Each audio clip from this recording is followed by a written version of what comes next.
আমাৰ বৰযাত্ৰীৰ যিসকল আহিছে আমি এই সময়ত আমি তেখেতসকলক বিদায় দিম আৰু সেয়েহে আমাৰ দৰাৰ যিজন দাদা আছে তেখেতক আগলৈ আহিবৰ কাৰণে অনুৰোধ জনাইছোঁ। যিহেতু আমাৰ নিয়ম অনুসাৰে আমি যিটো পৰিয়ালে ইচ্ছা কৰিছে আৰু সেই ইচ্ছামতে আমি সেই কইনাগৰাকীক যাতে উলিয়াবৰ কাৰণে তেখেতক বিচৰা হৈছে। আমাৰ যিজন ল'ৰাৰ দাদা আছে তেখেতে আগলৈ ওলাই আহিব।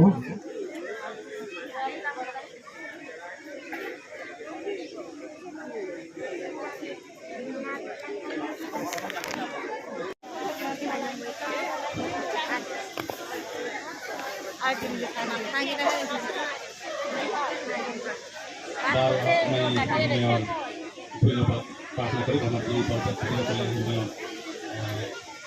দৰা কইনাৰ লগত উভতি যাব আৰু তেওঁলোকে যাতে নিজৰ স্থানত ভালে কুশলে যাতে উপস্থিত হয় এই আমাৰ কামনা। আৰু এই হিচাপে আমি সকলোৱে যিমান ইয়াত মণ্ডপত উপস্থিত আছোঁ সকলোৱে আমি প্ৰাৰ্থনাৰে উৎসৰ্গিত কৰি আমি সকলোৱে প্ৰাৰ্থনা কৰি আৰম্ভ কৰিছোঁ। স্বৰ্গনিবাসী ঈশ্বৰ প্ৰাৰ্থনা শুনাৰ প্ৰভু প্ৰভু তুমি মহান হয়, তুমি আমাৰ সকলো বাবে জনাজাত কৰিছ হয়। তাৰ কাৰণে ধন্যবাদ জনাইছোঁ। তোমাৰ গৌৰৱ হওক, তোমাৰ প্ৰশংসা হওক। আৰু প্ৰভু তোমাৰ চেষ্টা কৰিছোঁ এই সময়ত যি শুভ বিবাহ আছিল প্ৰভু আৰু এই শুভ বিবাহ সম্পন্ন কৰিলা আৰু এই সময়ত বৰযাত্ৰীসকলে এই সময়ত নিজৰ দৰা পৰিয়ালৰ মাজত লৈ যাত্ৰা কৰিছে আৰু যি বাহনৰ বিলাকত যাত্ৰা কৰিব সকলো লগত থাকি সকলো যোগাযোগ কৰিবা আৰু তোমাৰ ইচ্ছা যে পৰিচালনা কৰি চলাই লৈ যাব পাৰিছে আৰু নিজৰ স্থানত উপস্থিত হৈ পুনৰাই যাতে তোমাক ধন্যবাদ জনাব পাৰিব তুমি আশীৰ্বাদ কৰা। আৰু বহুত পাছত জনা কৰিছোঁ ক'ৰবাত যদিও কিবা ইফালে ইফালে হৈছে তোমালোকে জানা সকলোবিলাক ক্ষমা কৰিবা।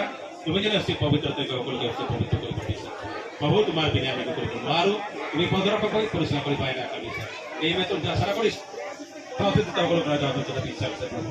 আৰু এই হয়তো এই ইজনে ইজনেও যিমানে সকলো আহি উপস্থিত আছোঁ সকলোৱে যাতে একেইভাৱে সকলোৱে উভতি যাক নিজৰ নিজৰ স্থানলৈ যাত্ৰা কৰি সকলোকে এই হিচাপে পৰিচালনা কৰিব নাই আমাৰ সমৰ্থন কৰিলোঁ তুমি লোৱাৰ ব্যৱহাৰ কৰা।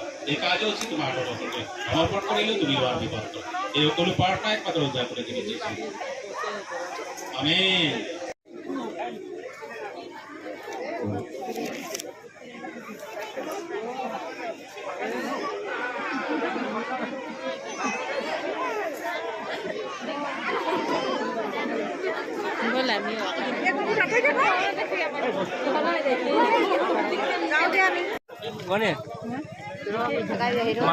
মামা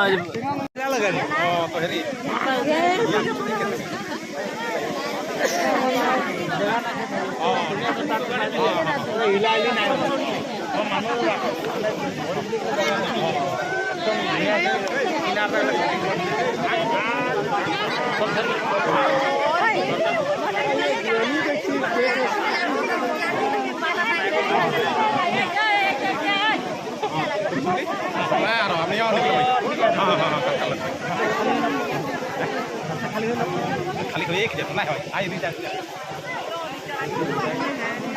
ওই থাকলে আইবেন না ওই না আইবে ধরে